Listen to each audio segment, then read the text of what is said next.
Et salut à tous, comme tous les jours à 17 h, on se retrouve pour parler MMA. Au programme du jour, la longue interview de Georges Saint-Pierre à ses amis et anciens partenaires d'entraînement Patrick Côté et David Loiseau. Il est revenu sur sa carrière et sur sa vie de retraité.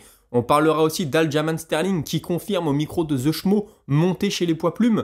On aura aussi un petit mot de Dricus du Plessis qui explique vouloir aller chercher la ceinture des poids lourds légers une fois qu'il sera champion des poids moyens.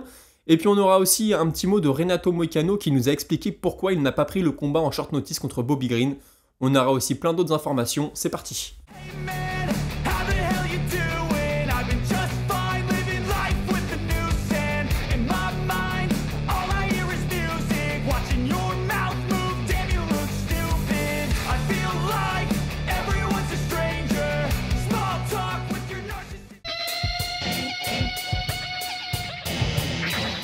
Et on commence avec Georges Saint-Pierre qui a évoqué son intronisation au temple de la renommée du sport canadien, très haute distinction, il en est très fier, il explique que c'est un bel hommage à sa carrière, c'est le seul athlète MMA à y être, donc écoutez, grande fierté pour lui.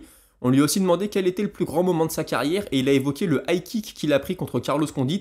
Il dit voilà, je suis très fier de ma réaction parce que j'avais déjà été touché dans ma carrière, c'était contre Matt Serra, et là cette fois-ci c'était la première fois que j'ai été touché et j'ai pas su comment réagir. Je suis parti à la bagarre et ça m'a coûté le combat. Contre Carlos Condit, j'ai pas fait la même erreur, je suis resté calme, j'ai fait ce que j'avais à faire et j'ai réussi à en sortir victorieux. Il a aussi parlé de son premier combat contre Matt Hughes. Il dit voilà, ce jour-là, j'étais vraiment pas dans mon assiette, je respectais tellement Matt Hughes que j'y allais pour pas perdre, mais j'y allais pas pour gagner. Et il dit c'est vraiment ce qui m'a coûté le combat ce jour-là. Il dit mais par contre, dès que je suis rentré dans le vestiaire, il y avait Patrick Côté dans le vestiaire qui allait combattre Tito Ortiz et j'ai dit ah, tu sais Patrick, ils sont pas meilleurs que nous ces gars-là, parce qu'il explique que voilà, eux c'est des Canadiens, ils combattaient des Américains, puis il y a un peu ce petit complexe d'infériorité, de se dire ouais on va combattre des Américains, etc. Ils étaient très jeunes, hein, je le rappelle, le combat de Patrick Côté, j'en ai déjà parlé, c'était son premier combat à l'UFC contre Tito Ortiz. Et voilà, Patrick Côté, il dit ouais je me souviens, tu m'as dit ça, mais moi je savais que contre Tito Ortiz j'allais à l'abattoir, bah forcément. Patrick Côté, premier combat à l'UFC, Tito Ortiz, 2 combats avant, il était champion, c'était une terreur, c'était l'élite des combattants.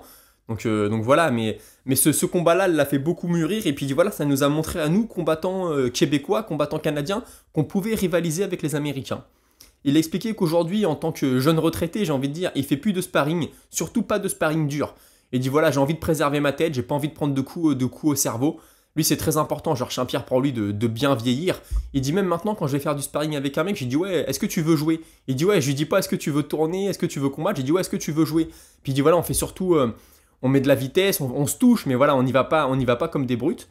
Et il explique aussi qu'il s'est blessé à l'épaule. Hein. Vous savez, il devait combattre il devait faire une exhibition de grappling pour l'UFC Fight Pass Invitational, mais il a pas fait parce qu'il s'est blessé à l'épaule. Il dit ouais, j'arrive pas à me relâcher quand je sais qu'il y a une compétition qui arrive.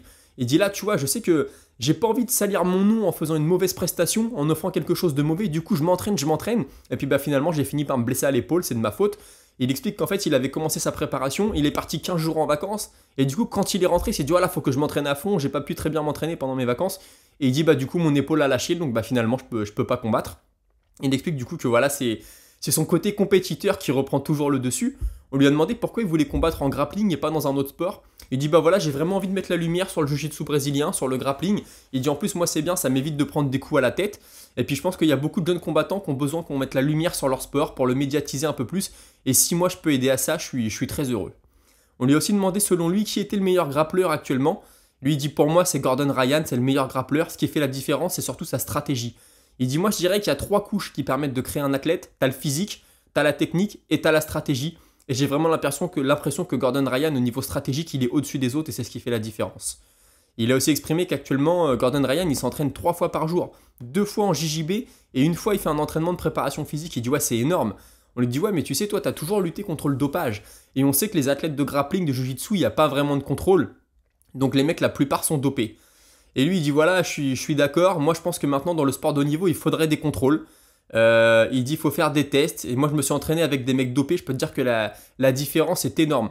Quand tu as connu un mec pas dopé et qu'ensuite le mec se dope, il y a vraiment un changement. Il dit ouais, c'est pas que la force. Il dit le mec, il est plus rapide, il a plus de force, il a plus d'endurance, il récupère mieux. Et comme il est plus lucide en combat, et ben, il a un meilleur coup d'œil. Il dit vraiment, c'est terrible. Moi, combattre des mecs dopés, c'est vraiment quelque chose qui me dérange. Il a par contre expliqué que les gars qui se dopent hors compétition, une fois à la retraite. On sait qu'il y a beaucoup d'Américains qui font des cures de stéroïdes une fois qu'ils sont à la retraite. Il dit ouais, ça me va, si c'est pour mieux vieillir, pour éviter certaines douleurs de vieillesse, etc. J'ai aucun problème avec ça. Moi, ce qui me gêne, c'est quand tu signes dans une compétition et que tu es censé être clean, affronter un mec clean, et que le mec arrive et qu'il est pas clean, ça s'appelle tricher. Et moi, c'est ça qui me dérange. On lui a aussi demandé forcément ce qu'il avait pensé du combat de Francis Ngannou contre Tyson Fury. Il dit écoute, c'était vraiment une surprise. Il dit ça m'a surpris. Il dit maintenant, si j'ai un conseil à lui donner, moi j'irais prendre Wilder dans un combat de MMA plutôt que de retourner tout de suite à la boxe. Parce qu'il dit là, s'il va faire de la boxe et qu'il perd, tout le monde va dire que c'était un feu de paille, que c'était un coup de chance et sa valeur elle va s'écrouler. Il dit alors que Wilder en MMA, il a quand même 90% voire 99% de chance de le battre. Sa valeur elle va encore plus exploser et il peut aller rechercher un combat de boxe anglaise et là prendre un encore plus gros billet. Voilà, Georges Saint-Pierre, il a toujours su très bien gérer sa carrière, donc je pense que comment dirais-je, ses conseils, mieux vaut les écouter. Et puis il est revenu sur l'époque où il s'est entraîné avec David Loiseau et Patrick Côté. Il dit voilà, on faisait pas partie de la même team, on faisait pas partie de la même salle, mais tous les vendredis on se retrouvait, puis c'était le jour du sparring. Et il en est très fier, hein. Il dit voilà, moi je suis celui qui a beaucoup réussi, j'ai été mis en lumière, mais derrière moi il y avait toute une équipe d'entraîneurs et de sparring partners dont vous faisiez partie, donc je vous en suis très reconnaissant. Écoutez, c'est du GSP tout craché, un gars très respectueux. Moi j'aime beaucoup, hein. C'est un de ceux que j'ai découvert en premier en m'intéressant au MMA. Donc on lui souhaite une bonne retraite, et est-ce qu'on le reverra dans une compétition de grappling? Je ne sais pas. Puisqu'on est au Québec, on y reste avec Olivier Aubin-Mercier, vous le savez, il a pris le million l'année dernière pour la deuxième année consécutive au PFL. Donc voilà, il expliquait que pour lui c'était vraiment la fin. Il dit ouais, tu vois, j'ai gagné, j'étais même pas si heureux que ça. Il dit j'étais heureux de voir ma famille qui eux étaient heureux, mes amis, mais moi j'ai pas vraiment ressenti quelque chose. Il dit même le jour du combat, il n'y avait pas ce petit truc de ce petit stress, cette petite appréhension. Donc on en a parlé hier, vaut mieux arrêter quand c'est comme ça. On lui dit ouais, mais tu vois là il y a une nouvelle formule avec le Bellator, t'as dit que c'était compliqué pour toi de combattre 4 fois par an. Est-ce que tu serais pas mieux à faire 1 ou 2 combats par an avec le Bellator maintenant que ça fait partie de la même maison? Il dit ouais, franchement non, je suis pas sûr, j'ai vraiment besoin de prendre 1 an de vacances. On lui dit peut-être que tu feras comme Georges Saint-Pierre, tu reviendras dans 2 ou 3 ans. Et là tout de suite il dit ouais, tu sais, moi on m'a confié toute ma carrière, surtout ma jeune carrière au Québec, on m'a comparé à Georges Saint-Pierre, comme quoi j'étais le nouveau Georges Saint-Pierre, etc. Et dit moi je savais que je ne l'étais pas, je savais que j'avais pas le même talent, je savais que j'allais pas avoir la même carrière que lui. Georges Saint-Pierre, il a réussi à revenir après des années de retraite, et il l'a fait de la meilleure des façons. Pourtant c'est très dur parce que le sport ne fait que d'évoluer, et faire un retour c'est très compliqué. Il dit voilà, je ferme pas définitivement la porte, mais très honnêtement j'y crois pas. Il explique que pour la suite de sa carrière, il aimerait faire de la télé. Il dit ouais, j'ai déjà eu des propositions, c'est quelque chose qui m'intéresse. Il dit grâce au PFL aujourd'hui j'ai de la liberté financière, je peux faire ce que je veux, je peux ouvrir un resto, je peux ouvrir un café, je peux faire plein de choses, donc j'en suis très reconnaissant. Il dit mais c'est sûr que je dois trouver un nouveau but. Il faut pas que je reste là sans but à rien faire, sinon bah, c'est le début de la dépression, hein. Et puis du coup il dit ouais bah il va pas y avoir de combat entre le champion poids léger du PFL, donc lui, et le champion poids léger du Bellator qui est Nurmagomedov.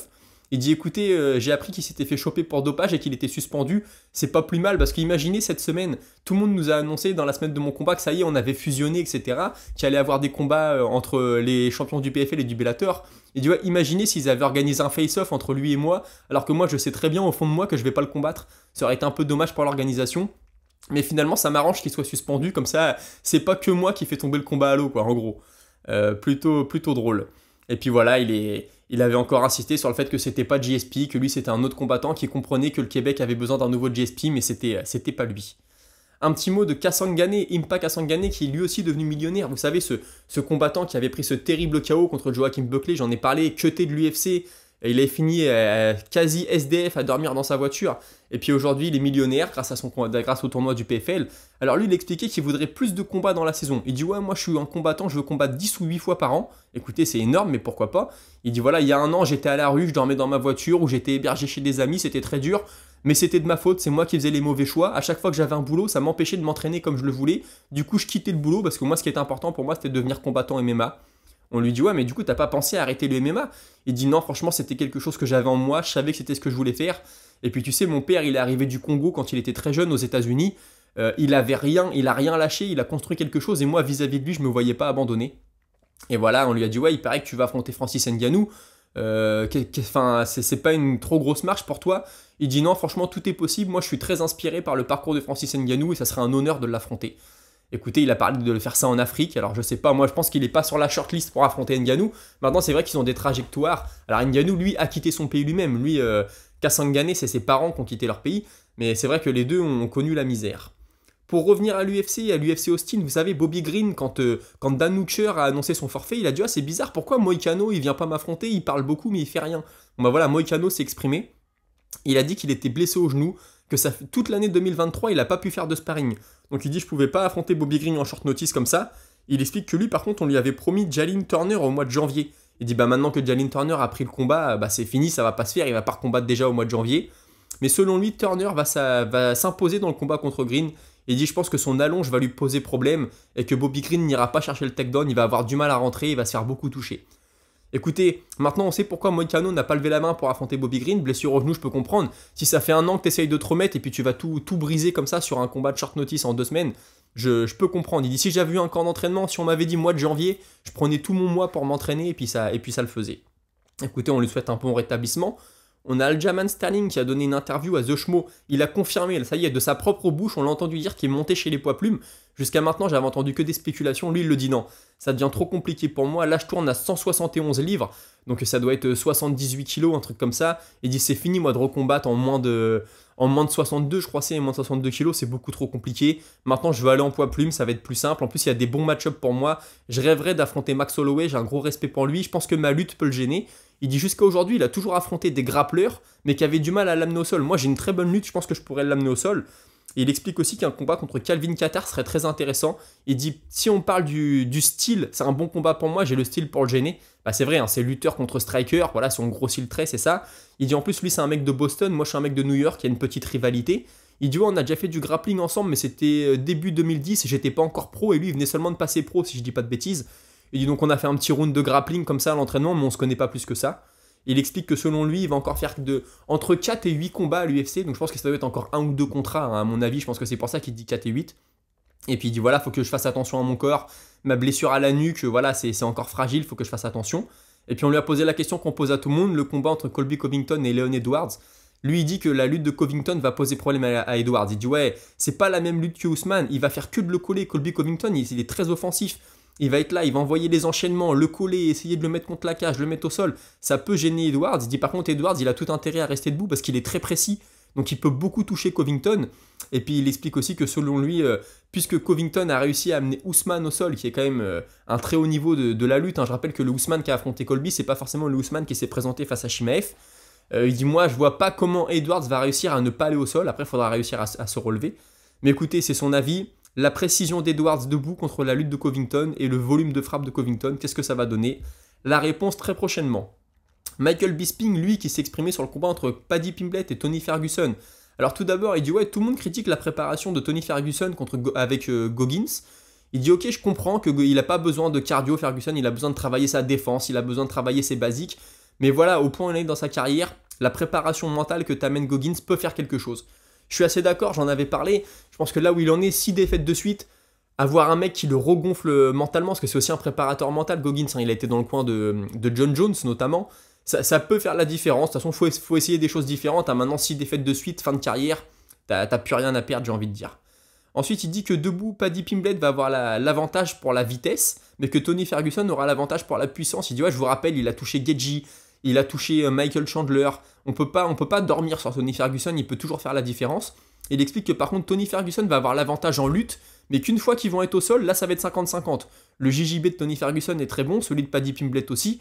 Il dit maintenant, ce qui peut faire la différence, c'est les frappes, les coups de coude. Il dit, tu sais, t'as beau être très bon en jiu-jitsu, quand tu te retrouves sur le dos, que tu te prends un coup de coude et que t'es sonné, là, ça peut faire basculer le combat. Donc écoutez, j'ai hâte de voir. C'est un combat, moi, qui m'intrigue. Est-ce que ça va rester debout? Si ça reste debout, les deux ont le menton assez haut, on peut avoir une belle bagarre. Si ça va au sol, il y a un bon niveau en JJB. Mais comme dit Michael Bisping, s'il y en a un qui est un peu plus malin et qui fait pas un combat de JJB, mais un vrai combat de MMA avec des coups de coude, du ground and pound, ça peut peut-être faire la différence.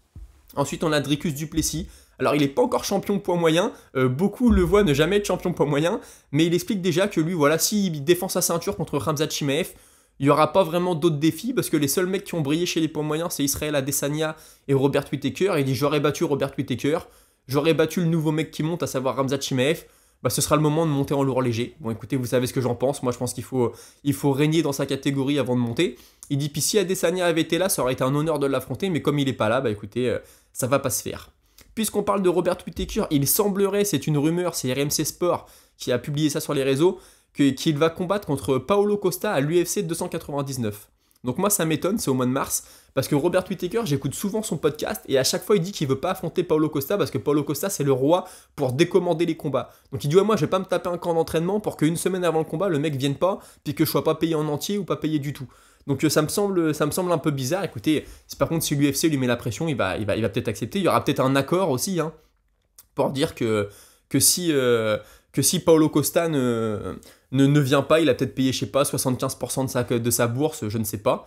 Donc écoutez, à suivre. On a Brendan Allen qui nous fait un teasing aussi pour son retour le 29 mars, apparemment contre Jared Cannonier. Alors c'est lui, il dit ouais, si la rumeur est vraie, soit prêt Jared Cannonier pour le 29 mars. Non, pas le 29 justement, mois de mars mais pas le 29.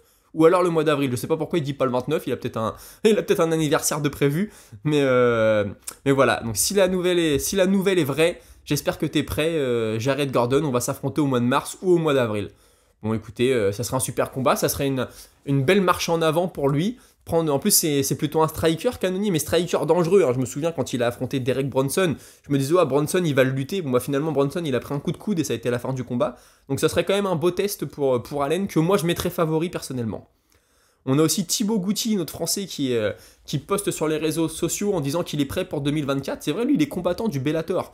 Honnêtement, lui, je pense que c'est un bon profil pour intégrer la saison du PFL, parce que c'est un poids léger, si je dis pas de bêtises, en tout cas s'il l'est toujours. Au stade où il en est de sa carrière, il peut tenter d'aller chercher le million, hein, sur un tournoi, avec les blessures, etc. Tu peux réussir à te faire ta place en finale. Donc forcément, ce serait pas le favori du tournoi, je vous le concède. Mais pourquoi pas, après avoir été cuté de l'UFC, s'être refait un peu une santé au Bellator, ce serait très beau.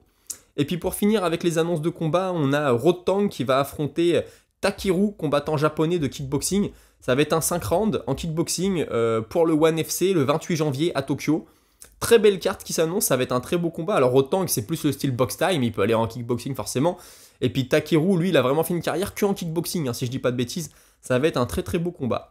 Écoutez, on a fait le tour de l'actu pour aujourd'hui, je vous propose de passer à la Minute Auditeur. La Minute Auditeur, elle commence avec Vincente Mata, qui me dit qu'on parle pas assez de Saladin Parnasse et de son combat pour 3 ceintures différentes qui arrivent très prochainement. Je crois que c'est au mois de décembre, si je dis pas de bêtises. Je suis assez d'accord avec toi, j'ai l'impression que la promo n'a pas vraiment commencé. Alors j'ai vu des vidéos de Parnasse à l'entraînement, mais ouais, je suis d'accord, pour un gars qui va aller chercher une 3ème ceinture, je pensais que le KSW mettrait un petit peu plus les moyens sur la promo. Bon, ça va peut-être s'accélérer là dans les semaines qui viennent, faut pas commencer trop tôt parfois. Mais en tout cas, je suis d'accord avec ce que tu dis sur Saladin Parnasse, qui est meilleur que son adversaire selon moi aussi, même si je connais pas très bien l'adversaire. De ce que j'ai pu en voir, je vois Saladin favori. Maintenant, c'est quand même un gros saut, hein, aller chercher une 3ème ceinture dans la catégorie du dessus. Mais par contre, pour sa carrière, pour la suite, ça va être énorme. S'il s'impose là, t'imagines, pour aller te vendre après, je sais pas, au PFL ou à l'UFC, le mec champion dans 3 catégories différentes. En plus, tout le monde sait qu'il est très talentueux, qu'il est très inventif. Franchement, c'est un très beau pas en avant pour lui. Ensuite, on a Corto JC qui me dit qu'il serait très content de revoir Michael Venom Page combattre. Il aime beaucoup son style, il aime beaucoup ses KO. Il me dit qu'il aurait fait un très beau combat contre Cédric Doumbé. Entièrement d'accord avec toi. Quand Michael Page il a quitté le Bellator, j'étais content de le voir aller se tester à l'UFC, parce que je me disais bon, il va aller à l'UFC forcément, même s'il y a toujours un petit doute. Mais finalement, maintenant qu'il y a Cédric Doumbé, je me dis oh, ça aurait fait un super combat pour Doumbé, ça aurait été un bon striker face à lui, même si j'ai aussi envie de voir Doumbé contre un lutteur, hein, pour voir ce que ça va donner. Mais style spectaculaire de Venom Page, style spectaculaire de Cédric Doumbé, donc ça aurait été super cool. Et puis tu me dis que Paul Dana, il te rappelle un petit peu Morgan Charrière, parce qu'il gère très bien sa carrière sur les réseaux. C'est vrai, on est à une époque où c'est très important, et je pense que ceux qui le font ont un avantage sur les autres. Et ensuite, on a David Rousseau, qui me dit qu'il a beaucoup envie de voir MVP, donc Michael Venom Page à l'UFC, beaucoup moins Dylan Dennis. Ben ouais, je suis d'accord que Venom Page, ça va être intéressant. En réalité, Dylan Dennis, ce qu'il a fait en MMA, franchement, c'était propre. Il a fait que 2 combats, mais il a quand même gagné, il a gagné assez facilement. Moi, pour l'intrigue, j'aimerais le voir. Maintenant, si je dois choisir entre l'un et l'autre, bon bah je dirais Michael Page, parce que Michael Page, tu sais que s'il signe, il va venir combattre, etc. Dylan Dennis, ça se trouve, il va signer, il va jamais combattre pour X ou Y raison, je sais pas, ça va faire... Voilà, c'est beaucoup tout ce qu'il y a autour de l'UFC aussi, Dylan Dennis, hein, toutes les frasques, les débordements, etc. Donc à choisir, je préférais Michael Page. Maintenant, si les deux peuvent y aller, je suis aussi intrigué de savoir ce que peut faire Dylan Dennis. Écoutez, c'était le dernier épisode de la semaine, j'espère que vous avez apprécié. N'hésitez pas à commenter, à en parler autour de vous. Nous, on se retrouve lundi à 17h. Passez un bon week-end. Ce week-end, il y a aussi le Barnacle. Un petit mot de notre défi Paris, je l'ai pas dit, moi ce week-end je vais mettre la pièce sur Arman Tsarukyan. La dernière fois j'ai perdu, hein, j'avais parié sur Jake Matthew, malheureusement ça ne l'a pas fait. Là il faut assurer, donc dites-moi ce que vous en pensez pour ce week-end, tout est très serré, hein. La carte principale c'est un truc de fou. Je m'amuserai pas à parier sur Davison Figueiredo contre Rob Font, c'est trop compliqué. Vraiment là c'est un pot de pu. Donc moi je vais mettre Tsarukyan, je sais qu'il y en a beaucoup d'entre vous qui voient Dariush. N'hésitez pas à en parler en commentaire si vous avez une autre astuce, je vais pas faire de combiné, je vais jouer la sécurité, même s'il n'y a pas vraiment de sécurité en MMA. Il y a aussi les combats du Barnacle, Mike Perry contre Eddie Alvarez, donc écoutez, un beau week-end de combat en perspective. On se retrouve lundi à 17 h, salut!